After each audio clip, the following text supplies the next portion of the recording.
Hello बच्चों, आप सभी को करियर गोल यूट्यूब चैनल पर स्वागत है। आज हम लोग क्षेत्रमिति के अगले लेक्चर नंबर 3 वृत्त से संबंधित क्षेत्र के क्वेश्चन नंबर 8 से देखेंगे।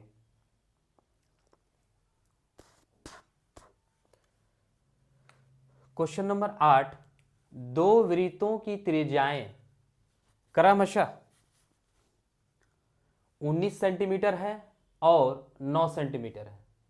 उस वृत्त जिसकी परिधि इन दो वृत्तों की परिधियों का योग है, त्रिज्या निकालें। यानी प्रश्न कहना चाह रहा है कि दो वृत्तों की त्रिज्याएं क्रमशः एक 19 और 9 है।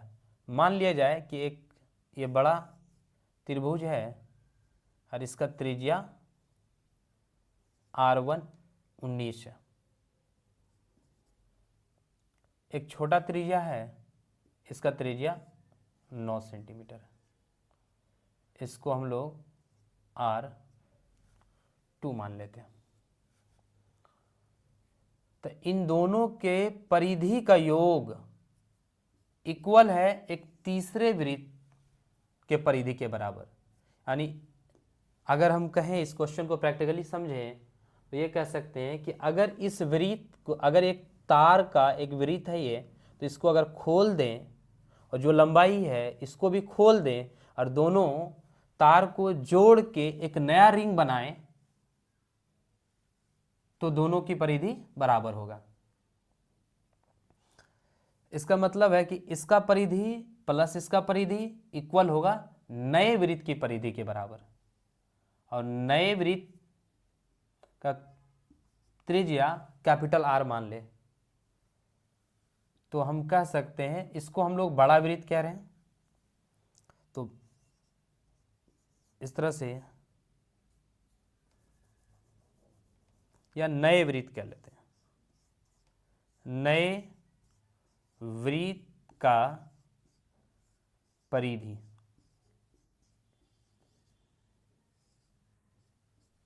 बराबर होगा पहला वृत्त और दूसरा वृत्त के योग के बराबर। तो ऐसे लिख लेते हैं हम लोग, प्रथम वृत्त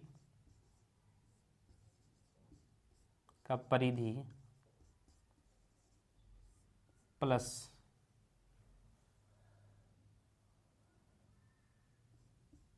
सेकंड वृत्त का परिधि। तो देखिए, इस वृत्त का परिधि pi capital R square equal होगा इस वृत्त का पाई R1 2 पाई R होता है परिधि। इसका परिधि 2 पाई R1 प्लस 2 पाई R2 हो जाएगा। देखिए 2 पाई R1, 2 पाई यहाँ भी है, 2 पाई यहाँ भी है, तो 2 पाई को आप कॉमन लें तो 2 पाई R1 प्लस R2। तो देखिए 2 पाई से 2 पाई कैंसिल हो जाएगा, तो यहाँ से R equal to R1 plus R2। तो R1 हमारा है 19 सेंटीमीटर प्लस R2 हमारा है 9 सेंटीमीटर। तो इस तरह से 19 और 9 जोड़ेंगे तो 28 सेंटीमीटर हमारा नए वृत्त की त्रिज्या आ गई। हमें पूछा गया कि त्रिज्या कौन सा होगी, तो त्रिज्या 28 सेंटीमीटर हो जाएगा। अब देखिए क्वेश्चन नंबर 9, दो वृत्तों की त्रिज्याएं क्रमशः, दो वृत्तों की त्रिज्याएं, एक को हम लोग R1 मान लेते हैं, R1 8 सेंटीमीटर, और दूसरा हमारा R2 ले लें 6 सेंटीमीटर।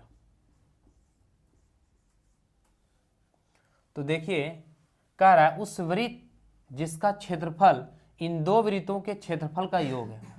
दोनों सवाल लगभग सेम है, एक ही पैटर्न पर है। यहाँ पर केवल है दो वृत्तों का परिधि का योगफल नए वृत्त के बराबर है, और यहाँ पर है कि दो वृत्तों के क्षेत्रफल का योगफल नए वृत्त के क्षेत्रफल के बराबर है। आर का सिर्फ अंतर है, यहाँ R1 19 था, उस क्वेश्चन में R1 8 है। यहाँ क्वेश्चन R2 9 सेंटीमीटर था, यहाँ R2 हमारा 6 है। तो इस तरह से इसी पैटर्न पर लिख लेते हैं, नए वृत्त का परिधि के जगह पर क्षेत्रफल कर लेते हैं केवल। नए वृत्त का या फिर बड़ा वृत्त का, बड़ा वृत्त का क्षेत्रफल बराबर होगा पहला वृत्त, प्रथम वृत्त का क्षेत्रफल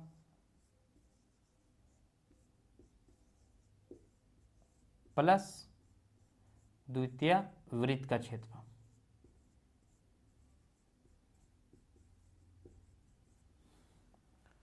तो देखिए, वृत्त का क्षेत्रफल का फॉर्मूला होता है पाई R1 का स्क्वायर इक्वल प्रथम वृत्त का क्षेत्रफल। तो प्रथम वृत्त का क्षेत्रफल हो जाएगा पाई R1 का स्क्वायर प्लस पाई R2 का स्क्वायर। पाई को यहाँ पे कॉमन लीजिए, पाई R1 का स्क्वायर प्लस R2 का स्क्वायर। तो देखिए पाई से पाई कैंसिल हो जाएगा, R1 का स्क्वायर इक्वल होगा R1 का स्क्वायर प्लस R2। तो हमारा R1 है 8 सेंटीमीटर और 8 का स्क्वायर 34 सेंटीमीटर।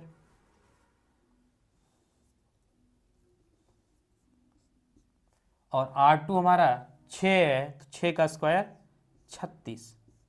तो इस तरह से हमारा, अब देखिए यहाँ R लिखेंगे तो R के लिए हमारा स्क्वायर को हटाएंगे तो अंडर रूट में जाएगा।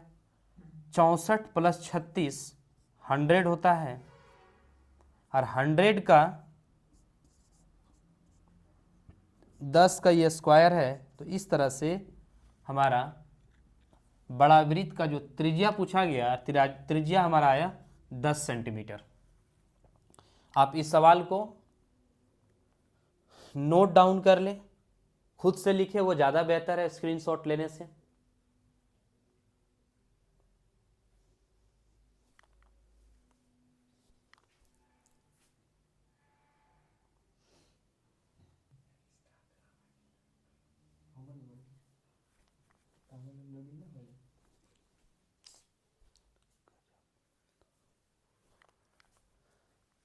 देखिए क्वेश्चन नंबर 10, 6 सेंटीमीटर त्रिज्या वाले वृत्त के एक त्रिज खंड का क्षेत्रफल निकाले यदि त्रिज खंड का कोण 60 डिग्री हो।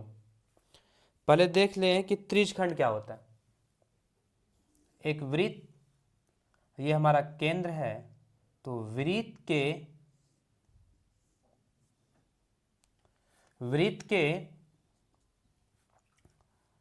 एक पार्ट को, अगर दो त्रिज्या के बीच एक पार्ट है, इस एरिया को त्रिज्यखंड कहते हैं।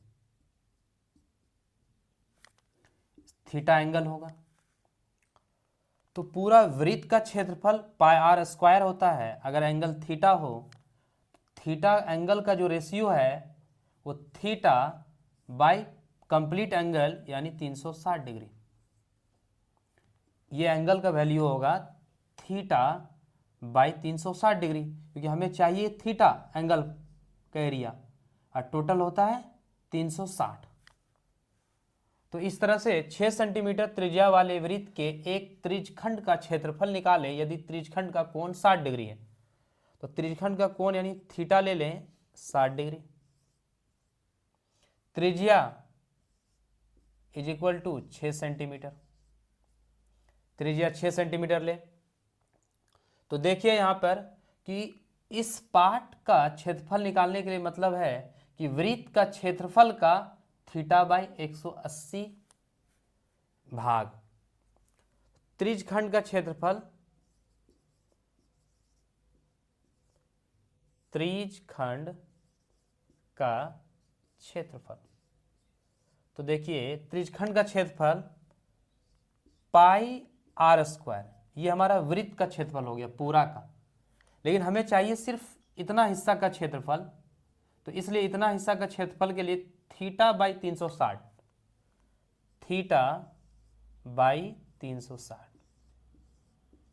हम इसे ऐसे भी याद रख सकते हैं pi r square theta by 360 degree. तो देखिए यहां पर कि पाई हमारा पाई में रहने देते हैं, क्योंकि 22/7 जब रखें तो ये कटेगा नहीं। आर हमारा 6 है, तो 6 सेंटीमीटर मल्टीप्लाई 6 सेंटीमीटर। थीटा हमारा 60 डिग्री है बाई 360 डिग्री।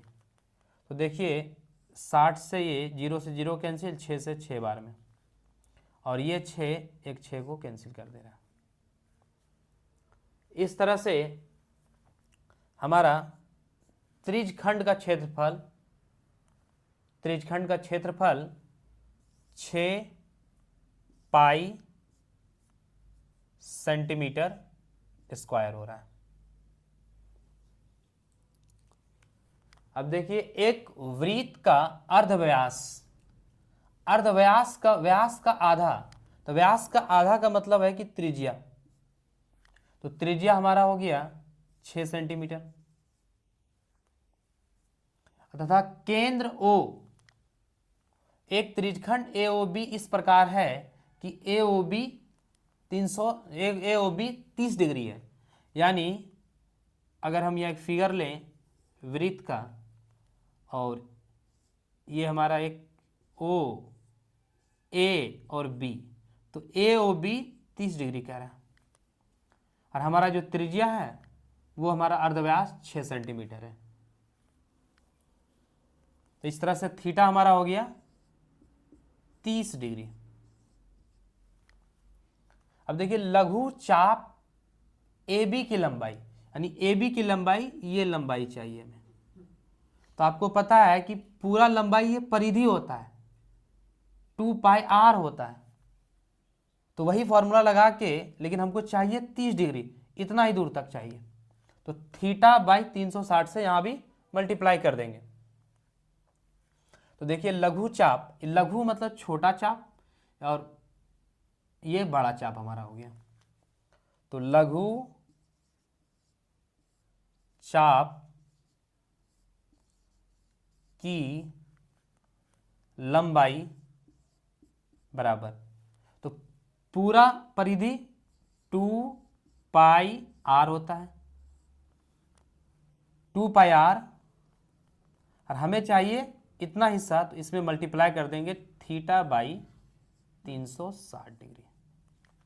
तो देखिए अगर 2 से ये कटा दें तो ये 180 डिग्री। तो आप डायरेक्ट ये बात याद रख सकते हैं कि त्रिज्यखंड का क्षेत्रफल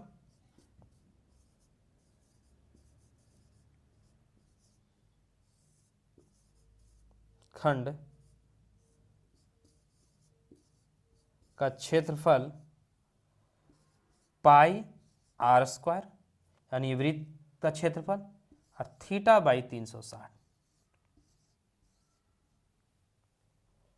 और उसी तरह से चाप की लंबाई,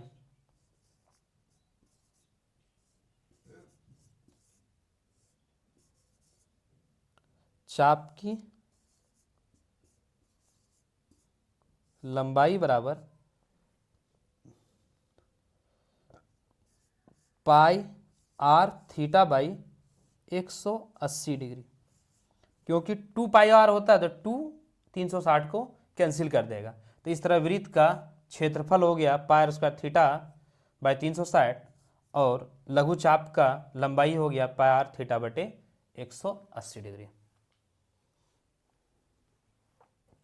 अब देखिए इसी तरह से एक फॉर्मूला बनता है कि अगर यदि त्रिज्यखंड का परिमाप निकालना हो, त्रिज्यखंड का परिमाप, फॉर्मूला देखें यहां कि त्रिज्यखंड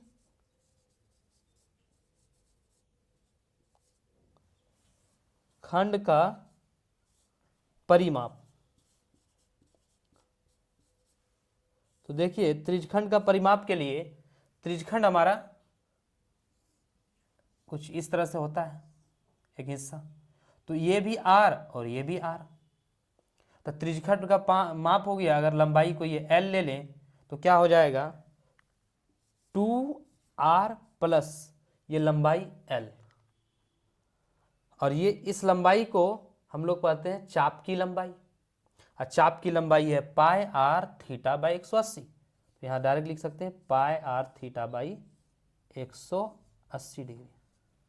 आप अगर आर को कॉमन ले लें तो कह सकते हैं कि 2 plus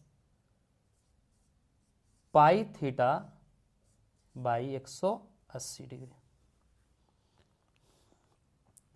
are into 2 plus pi theta by 180 degree. अब देखिए यहाँ पे त्रिज्यखंड एओबी का क्षेत्रफल, त्रिज्यखंड एओबी का क्षेत्रफल, तो त्रिज्यखंड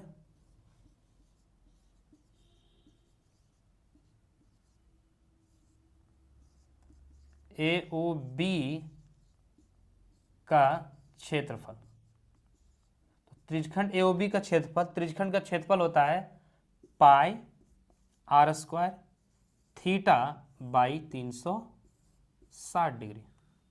तो देखिए पाई हमारा पाई में रहने दीजिए, क्योंकि हमारा त्रिज्या 6 सेंटीमीटर है जो कि 7 से नहीं कटता है, तो हम यहाँ रखेंगे 6 × 6, और थीटा हमारा 30 डिग्री है, तो 30 बाई 360 डिग्री। अब देखिए यहाँ पे, तो देखिए 6 गुना 6 ये 36 है, तो 36 ये 10 से कैंसिल कर देगा, और ये 10 0 कैंसिल कर देगा। इस तरह से 3 गुना पाई यानी 3 पाई सेंटीमीटर स्क्वायर हमारा क्षेत्रफल आ गया एओबी का। आप स्क्रीनशॉट ले लें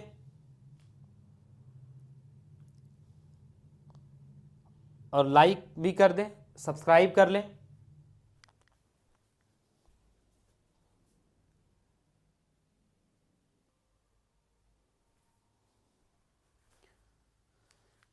देखिए क्वेश्चन नंबर 12 का एक कह रहा है कि यदि किसी वृत्त की त्रिज्या के गुनी कर दी जाए तो पुराने और नए वृत्तों के क्षेत्रफल का अनुपात क्या होगा। देखिए अगर वृत्त के त्रिज्या को गुना कर दिया जाए के से, तो पुराने और नए वृत्तों के क्षेत्रफल का अनुपात, मान लेते हैं, माना कि पुराने वृत्त का त्रिज्या, पुराने वृत्त का त्रिज्या r है,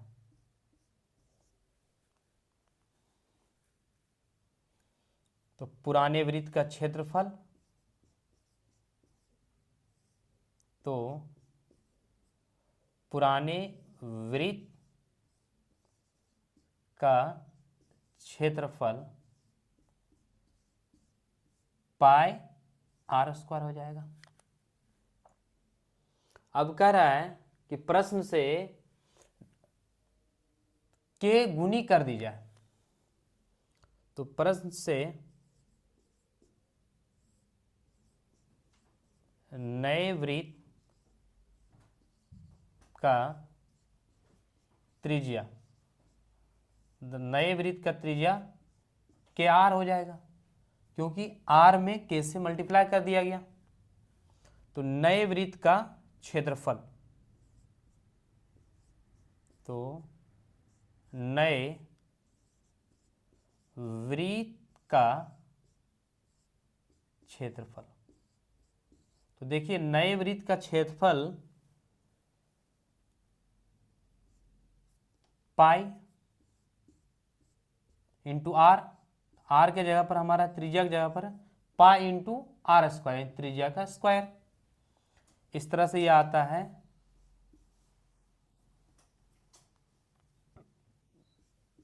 k² पाई r², क्योंकि k का स्क्वायर k², पाई r²। तो हमें बोला गया कि पुराने और नए वृत्त के क्षेत्रफल का अनुपात।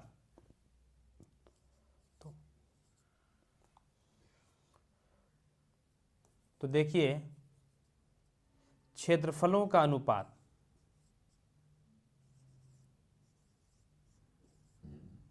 क्षेत्रफलों का अनुपात।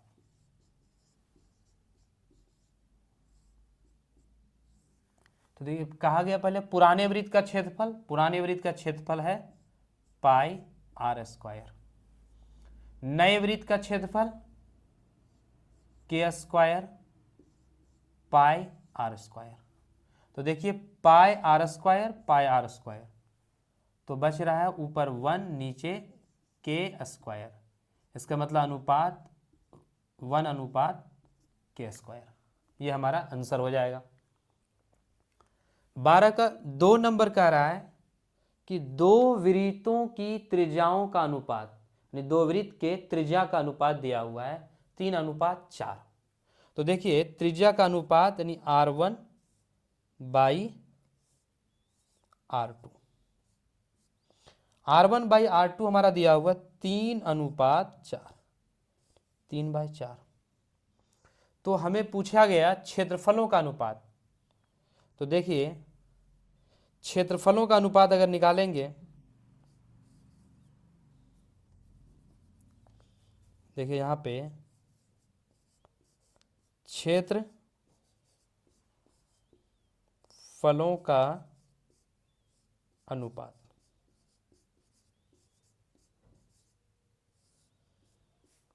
तो पहला पाई r1 का स्क्वायर बाय दूसरा पाई r2 का स्क्वायर। तो देखिए पाई से पाई कैंसिल हो जाता है, r1 का स्क्वायर और r2 का स्क्वायर, r1 बाई r2, और स्क्वायर को कॉमन अगर लें तो r1 बाई r2 का होल स्क्वायर। और r1 बाई r2 हमारा दिया हुआ है 3/4। तो अगर यहाँ रखें 3 और यहाँ रखें 4, तो 3/4 का स्क्वायर यानी 9/16, यानी 9/16, यानी कहने मतलब हुआ कि 9:16 हमारा आंसर हो जाएगा। ये हमारा क्षेत्रफल का अनुपात हो जाएगा। अगर फॉर्मुलेटेड फॉर्म में देखें तो हम सीधा कह सकते हैं कि अगर r1 r2 हो तो क्षेत्रफल का अनुपात a1 और a2 जो होता है हमारा r1 बाई r2 के स्क्वायर होता है, ये कह सकते हैं। अगर ऑब्जेक्टिव में बनाना हो कि क्षेत्रफल का अनुपात, तो डायरेक्ट आप ऐसे त्रिज्या के अनुपात को स्क्वायर कर दें। अगर इस क्वेश्चन को हमें ऑब्जेक्टिव में बनाना हो तो त्रिज्या का अनुपात दिया हुआ, हमें क्षेत्रफल का अनुपात पूछ रहा है, तो 3 का स्क्वायर 9:4 का स्क्वायर 16, डायरेक्ट आंसर हमारा हो जाएगा। इसका अपोजिट अगर क्षेत्रफल का अनुपात दिया हो और त्रिज्या निकाले तो इस पर अंडर रूट कर दीजिए। देखिए वही क्वेश्चन हमारा आ गया कि दो वृत्तों का क्षेत्रफल का अनुपात दिया हुआ है तो त्रिज्याओं का अनुपात निकालिए। तो देखिए क्षेत्रफल का अनुपात जो होता है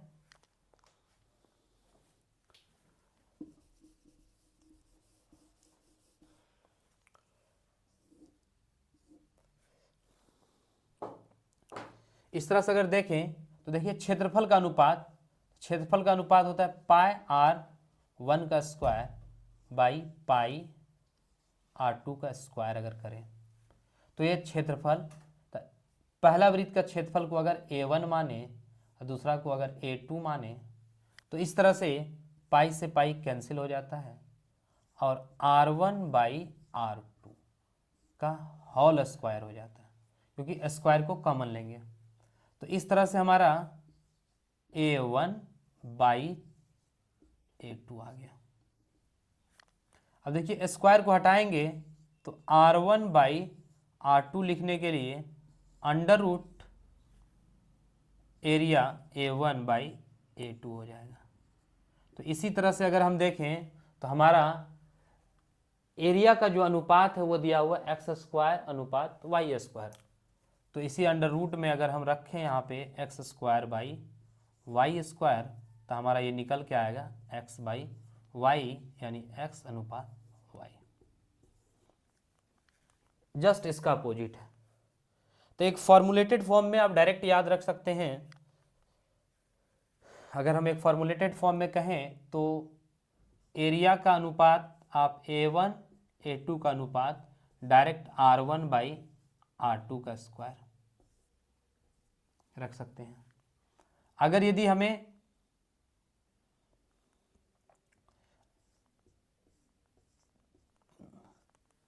त्रिज्या का अनुपात पूछे तो √A1/A2 याद रख सकते हैं।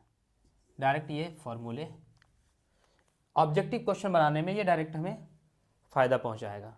अब देखिए क्वेश्चन नंबर 13 का 1 है कि किसी वृत्त में केंद्रीय कोण 90 डिग्री है।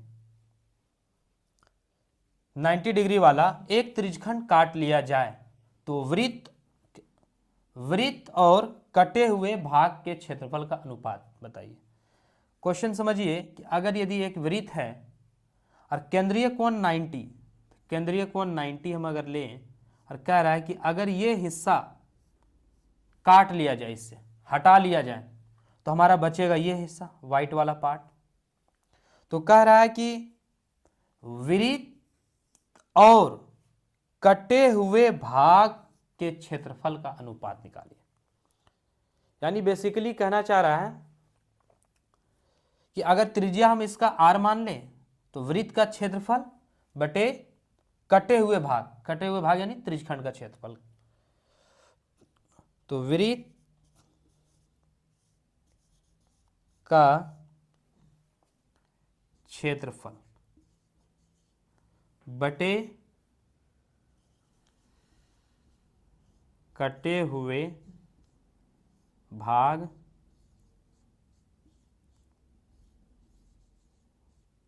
का क्षेत्रफल।